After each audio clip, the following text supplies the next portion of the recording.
Hello everyone, Assalamu alaikum. Welcome to the very first episode of IELTS Test. So here in IELTS Studio. So today with us, our beloved Rakib sir. Thank you. Thank you sir. So sir যদি শুরুতে আপনার নিজের ব্যাপারে কিছু একটু বলতেন। ওকে, so আমার ব্যাপারে বলতে গেলে একটা কথাই শুধু বলবো যে আমি একজন আইএলটিএস ট্রেনার আপাদমস্তক। মানে আমি যতদিন পর্যন্ত প্রফেশনাল লাইফ লিড করছি আমার সবকিছুই আইএলটিএস রিলেটেড। মানে আমি আইএলটিএস পড়াচ্ছি আর কিছু না। ওকে, শুধু পিওর আইএলটিএস। শুধু পিওর আইএলটিএস। আচ্ছা, অলরাইট, ওকে, পারফেক্ট। সো স্যার আজকে আমাদের আলোচনার টপিকটা ছিল এরকম। সো আমরা অনেক র্যান্ডম কোয়েশ্চেনস গুলো পাই। তো সেটা থেকে আমাদের যে সব থেকে মোস্ট কাউন্টেড কোয়েশ্চেন সেটা হচ্ছে যে আজ প্রতিষ্ঠান নির্বাচনে আমরা most of the time Facebook group গুলাতে, যেহেতু ফেসবুক গ্রুপে আমাদের কমিউনিটিটা বেশি অ্যাক্টিভ থাকে, তো সেখানে থাকে যে কিছু স্টুডেন্ট দেখা যায় কিছু ইনস্টিটিউটের লিস্ট দিচ্ছে, এ টু জি পর্যন্ত লিস্ট দিয়ে সে জিজ্ঞেস করছে আমার কোথায় আসলে আইএলটিএস করা প্রয়োজন। তো এই ব্যাপারে আসলে আপনার কি মনে হয়, আপনার মতামতটা কি? ওকে, সো আপনি যেই বিষয়টা নিয়ে কথা বলছেন আমি নিজেও সেটা খেয়াল করেছি বিভিন্ন ফেসবুক গ্রুপ বা পেজে।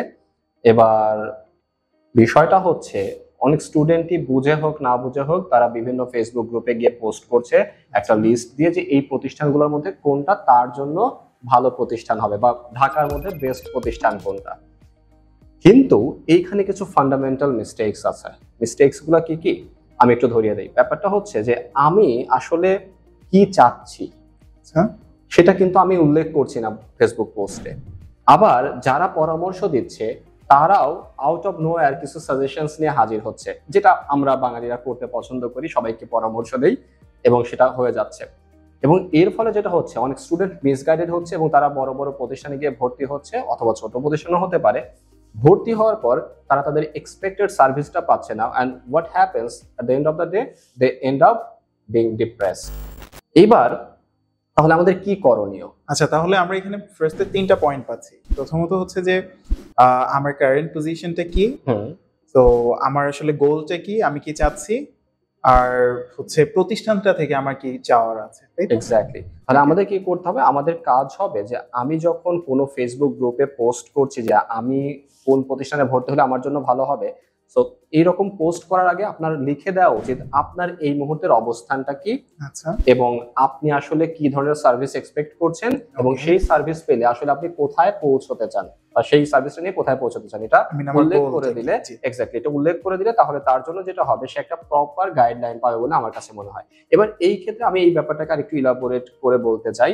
বিষয়টা হচ্ছে যে দেখেন, আমরা বেসিক্যালি যে তিন ধরনের বা তিন ক্যাটাগরির আইএলটিএস ক্যান্ডিডেট পেয়ে থাকি। আচ্ছা, সো প্রথম ক্যাটাগরি থাকে এরকম যে তারা ইংলিশে অনেক ভালো হয়, তারা আইএলটিএস কি জানে, এখন তার কি দরকার, শুধুমাত্র একটা প্র্যাকটিস ম্যাটেরিয়াল দরকার, একটা প্র্যাকটিস এনভায়রনমেন্ট দরকার, যাতে করে সে অল্প সময়ের মধ্যে কিছু পরীক্ষা দিয়ে জাজ করতে পারে নিজের অবস্থানটা কি, তারপরে মূল পরীক্ষায় গিয়ে একটা ভালো স্কোর করে ফেলতে পারে। এবং আমি ভালো স্কোরের কথা কেন বলছি, কারণ এই গ্রুপটাই সবচেয়ে ভালো স্কোর করে, যাদের কোনো ওই লেভেলের মেন্টরিং এর প্রয়োজন নাই।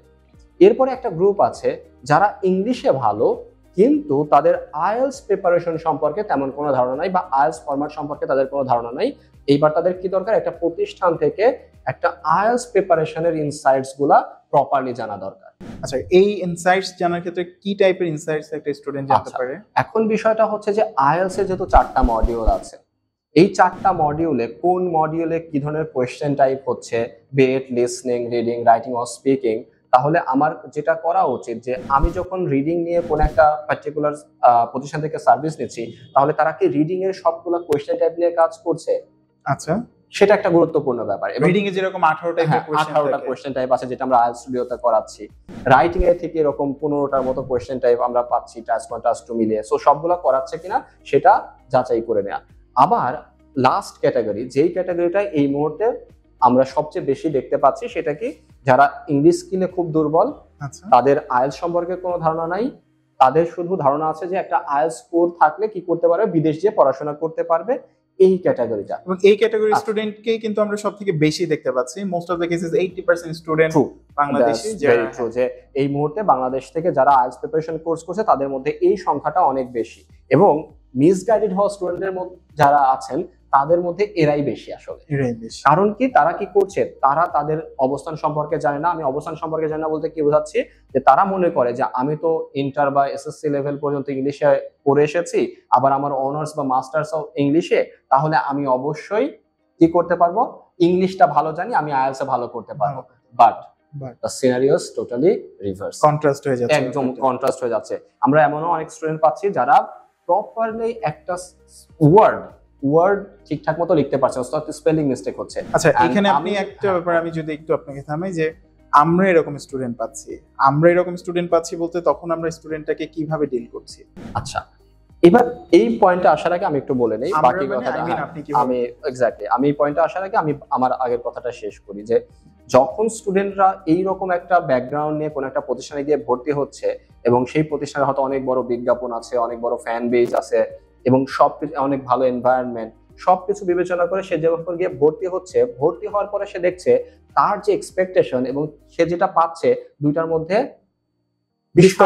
বিস্তর ফারাক, এবং তাতে করে সে কি হয়ে যাচ্ছে, ডিপ্রেসড হয়ে যাচ্ছে এবং প্রতিষ্ঠানকে দোষ দিচ্ছে। আচ্ছা, আমি বলবো এই ক্ষেত্রে প্রতিষ্ঠানকে দোষ না দিয়ে নিজের ব্যাপারেও একটু সচেতন হওয়া উচিত। ভর্তি হওয়ার আগে যেহেতু আপনি অনেকগুলো টাকা এবং সময় ইনভেস্ট করছেন, এই সব কিছু বিবেচনা করেই ভর্তি হওয়া উচিত। এবার আপনার প্রশ্নটা কি ছিল যদি আপনি? আমার প্রশ্নটা ছিল হচ্ছে যে আমরা কাজ করছি এইরকম স্টুডেন্টদেরকে নিয়ে, আমরা বলতে আপনি তাহলে কিভাবে কাজ করছেন স্টুডেন্টদেরকে নিয়ে? Very good question. এই কোয়েশ্চেনের হলে যেটা হলো, আমি আমাদের সার্ভিসটা সম্পর্কে বলতে পারবো। আচ্ছা, বেসিক্যালি আমাদের প্রতিষ্ঠানে আমরা সবগুলা ক্যাটাগরি স্টুডেন্টকে নিয়ে কাজ করি। এবার যদি আমি এই মুহূর্তে স্টুডেন্ট যে ধরনের স্টুডেন্ট সবচেয়ে বেশি পাচ্ছি তাদের কথা বলি, অর্থাৎ যাদের বেসিক খুব দুর্বল, যারা আইএলটিএস কি জানে না কিন্তু তাদের একটা স্কোর দরকার, সেটা হোক 6, 6.5, 7 অথবা অন্য যা কিছু হোক, এই ধরনের স্টুডেন্টদেরকে নিয়ে আমরা কি করছি? তার মানে আলটিমেট কথা হচ্ছে এখানে আমি কিছুই জানি না কিন্তু আমি আইএলটিএস করতে চাই, বাইরে যেতে চাই এবং ভালো একটা স্কোর করতে চাই। আচ্ছা, এদেরকে নিয়ে আমাদের কাজটা যেটা হচ্ছে, আমরা প্রথমত একটা স্টুডেন্ট আসলেই আমি তার একটা অ্যাসেসমেন্ট টেস্ট নিয়ে নিচ্ছি, যেটাকে আমরা প্লেসমেন্ট টেস্ট বলছি। এবং প্লেসমেন্ট টেস্ট নেওয়ার পরে আমি তার সাথে সরাসরি কথা বলছি, কথা বলে তার কি কি প্রবলেম হচ্ছে আমি বলবো। সেই প্রবলেমগুলো কি হতে পারে, গ্রামার হতে পারে, ভোকাবুলারি হতে পারে, আমরা ধরে দিচ্ছি, একদম প্রত্যেকটা পয়েন্ট ধরে ধরে বলছি যে দেখেন আপনার এই 5টা জায়গায় প্রবলেম আছে, তাহলে এই 5টা জায়গা আপনি কমপ্লিট করেন before taking an IELTS preparation course. তার মানে আমি একটা ফাউন্ডেশন কোর্সের কথা বলছি। তারপর আইএলটিএস প্রিপারেশন কোর্সটা আসছে, এবং আইএলটিএস প্রিপারেশন কোর্সটা যখন আসছে, আমি যদি আমার রিডিং প্রিপারেশন কোর্সটা শুরু করি, তাহলে আমি প্রথম ক্লাসেই বলে দিচ্ছি দেখেন রিডিং এর সিনারিওটা হচ্ছে এইটা, রিডিং আপনি এই ডিফিকাল্টি ফেস করবেন এবং এই পদ্ধতি ফলো করলে আপনি এই ডিফিকাল্টি থেকে বের হয়ে আসতে পারবেন। এবং এর মধ্যে আমরা যে কাজটা করছি, আরো গুরুত্বপূর্ণ পয়েন্ট, আমরা ক্লাসের শুরুতেই, যে কোনো মডিউলের ক্লাসের শুরুতেই বলে দিচ্ছি যে এই পার্টিকুলার মডিউলে আপনি ঠিক এতগুলো কোশ্চেন টাইপ পাচ্ছেন, এবং লিস্ট ধরে ধরে প্রত্যেকটা কোশ্চেন টাইপ আমরা সলভ করাচ্ছি, এবং স্ট্র্যাটেজিগুলো বলে দিচ্ছি যে এভাবে সলভ করলে আপনি ভালো করতে পারবেন। আমরা শুধুমাত্র ক্লাসে লেকচার দিচ্ছি ব্যাপারটা তা না, পাশাপাশি আমরা যে কাজটা করছি যে একটা স্টুডেন্ট ওই লেকচার থেকে কি শিখলো, পরবর্তী দিন তার উপর আমরা একটা টেস্ট নিচ্ছি। টেস্ট নেওয়ার পরে আমরা দেখতে পাচ্ছি সে কতটুকু ইমপ্রুভ করলো। এরপর যদি কোনো প্রবলেম তারা ফেস করে, এরপরও প্রবলেম ফেস করে, তাহলে আমরা যেটা করছি 1-to-1 সেশন দিচ্ছি। এবং এখানে একটা পয়েন্ট হতে পারে যে আপনি কি সবাইকে এই সেশনটা দিতে পারছেন? সত্যি কথা বলতে সবাইকে দিতে পারছি না। আচ্ছা আচ্ছা, সবাইকে দিতে পারছি না। এইখানে একটা এই কোশ্চেনটা আমি করতাম স্যার নিজে থেকে বললো, এইটা আমরা সবাইকে করতে পারছি না, কারণ যেটা হয় বেশিরভাগ স্টুডেন্ট খুবই ইরেগুলার হয় এবং তারা প্রপার ট্র্যাক রেখে পড়াশোনা করে না। এবার যেহেতু ট্র্যাক রেখে পড়াশোনা করে না, অনেকে হারিয়ে যায়, আমরা বলবো ড্রপ আউট হয়ে যায়। তার মানে আমাদের একাডেমিক পড়ালেখার মতো করে আইএলটিএসটাকে নেওয়া যাবে না, না, এটাকে খুব সিরিয়াসলি নিতে হবে। এবং আপনার হাতে যেহেতু অনেক সময় নাই, আপনি হয়তো সর্বোচ্চ 3 মাস বা 6 মাস, হয়তো খুব বেশি খারাপ হলে বা ফ্যামিলি সাপোর্ট থাকলে আপনি 1 বছর সময় পাচ্ছেন। So within this time frame আপনাকে কি করতে হবে, আপনার প্রিপারেশনটা কমপ্লিট করতে হবে। সো আমার পয়েন্ট হচ্ছে, আপনি যদি খুব বেসিক ব্যাকগ্রাউন্ড নিয়ে আমাদের এখানে আসেন, তাহলে আপনার কাজ হবে আমাদের যে গাইডলাইন্স আছে সেটা ফলো করা, এবং সেই গাইডলাইনের মধ্যে সবচেয়ে গুরুত্বপূর্ণ 2টা পয়েন্ট হচ্ছে আপনি প্রতিদিন অর্থাৎ নিয়মিত ক্লাসে আসছেন কিনা এবং আপনি সময় মতো ক্লাসে আসছেন কিনা। আমরা আমাদের ক্লাসের ব্যাপারে খুবই স্ট্রিক্ট, টাইমিং এর ব্যাপারে। যদি ক্লাস 11:30টায় হয়, তার মানে ওটা 11:30, এই 11:30এই ক্লাসে আসতে হবে। আপনি যদি তারপরে ক্লাসে আসেন, আপনাকে ক্লাসে ঢুকতে দেওয়া হবে না। এবং আরেকটা গুরুত্বপূর্ণ ব্যাপার, আমি একটু অভিমানী মানুষ, যদি কোনো স্টুডেন্ট আমাকে না জানিয়ে ক্লাস মিস করে, আমি তার খবর একটু কম নিতে চাই, আবার নিলেও আচ্ছা, রাগ করে বসে থাকি, ওকে। হয়তো আমি বকা দিয়ে বসবো, সো বকা খাওয়ার পসিবিলিটি থাকে। সো এই সকল বকা খাওয়ার ব্যাপারটা যদি আপনি না যেতে চান, এরকম এক্সপিরিয়েন্স না চান, তাহলে আপনি নিয়মিত ক্লাসে আসেন, সময় মতো ক্লাসে আসেন। হ্যাঁ, এমার্জেন্সি হতে পারে, সেক্ষেত্রে আপনি আমাকে আগেই জানান যে স্যার আমি অমুক ক্লাসে থাকতে পারবো না, যাতে Alright. আপনার জন্য আমার একটা ব্যাকআপ প্ল্যান থাকে। ওকে, সো এইভাবে আমরা কাজ করছি। লং স্টোরি শর্ট, তাহলে আমরা যখন একটা প্রতিষ্ঠান নির্বাচন করব, আমি 3টা ক্যাটাগরির মধ্যে পড়ছি। ফর এক্সাম্পল, আমি 3rd ক্যাটাগরির মধ্যে পড়ছি, আমি কিছুই জানি না, আমি আইএলটিএস করতে চাই এবং বাইরে যেতে চাই। তখন আমাকে 3টা বিষয় মাথায় রাখতে হবে। একটা হচ্ছে গিয়ে প্রথমত আমি প্রতিষ্ঠানের কাছ থেকে কি চাচ্ছি, এক্স্যাক্টলি। তো আমার কারেন্ট পজিশনটা আসলে কি আছে সেটা তো আমি জানি যে আমি 3rd ক্যাটাগরিতে আছি বা 2nd ক্যাটাগরিতে আছি, কিছু জানি কিছু That's জানি true. না, বা 1st ক্যাটাগরিতে আছি, অনেক কিছুই জানি, অনলাইন থেকে জেনেছি। এবং হচ্ছে আমার গোলটা কি, আমি কোথায় যেতে চাচ্ছি, সো এক্স্যাক্টলি। বা আমি কত স্কোর চাচ্ছি। সো এই 3টা ব্যাপার কনসিয়াসলি যদি কেউ তাহলে মেইনটেইন করতে পারে, তাহলে আশা করা যায় সে একটা তার মনের মতো এবং ভালো একটা প্রতিষ্ঠান সে বেছে নিতে পারবে। ফার্দার ফেসবুক গ্রুপে এই কোয়েশ্চেন গুলা বা এই পোল গুলো অনেক কমে আসবে আশা করা যাচ্ছে। এক্স্যাক্টলি, আমিও তাই মনে করি।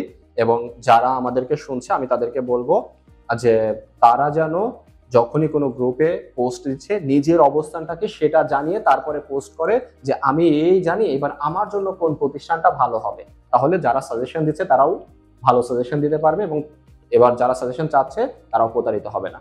আশা করি সবাই আমাদের কথাটা মনোযোগ দিয়ে শুনবে এবং আমাদের এই ভিডিওটা যেন অন্যদের কাছে পৌঁছায় সেজন্য শেয়ার করবে। Okay, so thank you so much everyone, Thank you so thanks much, for everyone. Watching. So hopefully next এপিসোডে নতুন কোনো বিষয় নিয়ে ইনশাআল্লাহ অবশ্যই দেখা হচ্ছে আপনাদের সাথে। টিল দেন, আল্লাহ হাফেজ। আল্লাহ হাফেজ।